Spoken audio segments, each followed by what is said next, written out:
কুমিল্লার ১৪ গ্রামে বীর মুক্তিযোদ্ধা আব্দুল হাই কানুকে হেনস্থার ঘটনায় মামলা দায়ের করা হয়েছে। আব্দুল হাই কানু বাদী হয়ে ১৪ গ্রাম থানায় এ মামলা দায়ের করেন। এতে ১০ জনের নাম উল্লেখ এবং ১০ থেকে ১২ জনকে অজ্ঞাতনামা আসামি করা হয়েছে। মামলার এজাহারে আসামিদের বিরুদ্ধে বাদীর কাছে ২৫ লাখ টাকা চাঁদা দাবি সহ ১০০ কোটি টাকার মানহানির অভিযোগ আনা হয়েছে।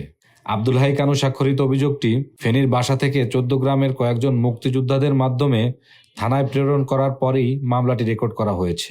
১৪ গ্রাম থানার ভারপ্রাপ্ত কর্মকর্তা ওসি এটিএম আক্তারুজ্জামান গণমাধ্যমকে মামলার বিষয়টি নিশ্চিত করেছেন। ৫৪ ধারায় গ্রেপ্তারকৃত ৫ জনের মধ্যে শুধুমাত্র ইসমাইল মজুমদারকে এ মামলায় আসামিভুক্ত করা হয়েছে।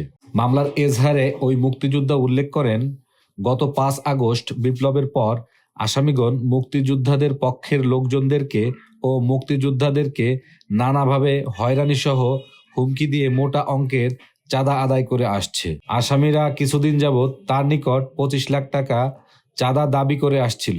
উক্ত চাঁদা না দিলে বাড়ি থাকতে পারবে না মর্মে তাকে হুমকি দেয়। চাঁদা দিতে অস্বীকার করায় আসামিরা তার উপর ক্ষিপ্ত হয় এবং তাকে খুন ও ঘরবাড়ি জ্বালিয়ে দেওয়ার হুমকি দেয়। ঘটনার দিন তিনি স্থানীয় পাতাড্ডা বাজারের একটি ফার্মেসিতে বসা ছিলেন।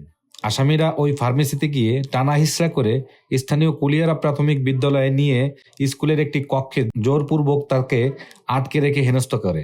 এক পর্যায়ে আসামিরা তাকে মেঝেতে শুইয়ে জবাই করে হত্যার চেষ্টা করে।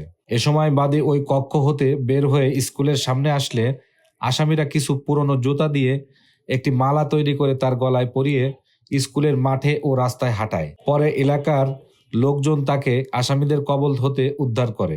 ১৪ গ্রাম থানার ওসি এটিএম আক্তারুজ্জামান জানান, মামলাটি রেকর্ড করা হয়েছে। এ মামলার এজাহারনামীয় আসামিদের গ্রেপ্তারে পুলিশের অভিযান অব্যাহত আছে।